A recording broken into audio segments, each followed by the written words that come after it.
Young hero Raj Tarun బుల్లితెర anchor Lasya పెళ్లి చేసుకున్నారంటూ social మీడియాలో వార్తలు వచ్చిన సంగతి తెలిసిందే. ఒకటి రెండు పేపర్లకు సంబంధించిన వెబ్సైట్ ఎడిషన్లలో కూడా ఈ వార్త రావడంతో చాలామంది ఈ గాసిప్ నిజమే అనే పరిస్థితి ఏర్పడింది. సోషల్ మీడియాలో అయితే రాజ్ తరుణ్ లాస్య సీక్రెట్ మ్యారేజ్ అంటూ ఈ న్యూస్ తెగ షేర్ అయిపోయింది. ఇప్పుడు ఈ అంశంపై రాజ్ తరుణ్ పక్కా ఓ క్లారిటీ ఇచ్చాడండోయ్. నేను లాస్య పెళ్లి చేసుకున్నామనే రూమర్పై క్లారిటీ అంటూ తన వివరణను పోస్ట్ చేశాడు రాజ్ తరుణ్. సభకు నమస్కారం.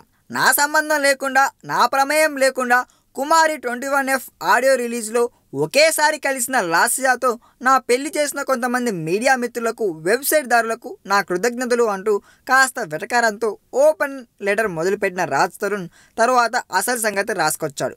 వెటకారానికి సారీ, కానీ ఇలాంటి ఫన్నీ రూమర్లపై నాకు ఇంతకంటే ఎలా స్పందించాలో అర్థం కాలేదు. నాకు కనీసం మరో 3 ఏళ్ల వరకు పెళ్లి చేసుకునే ఆలోచన లేదు. నేను ఇప్పుడు ఏ బంధంలోకి వెళ్ళే పరిస్థితి లేదు.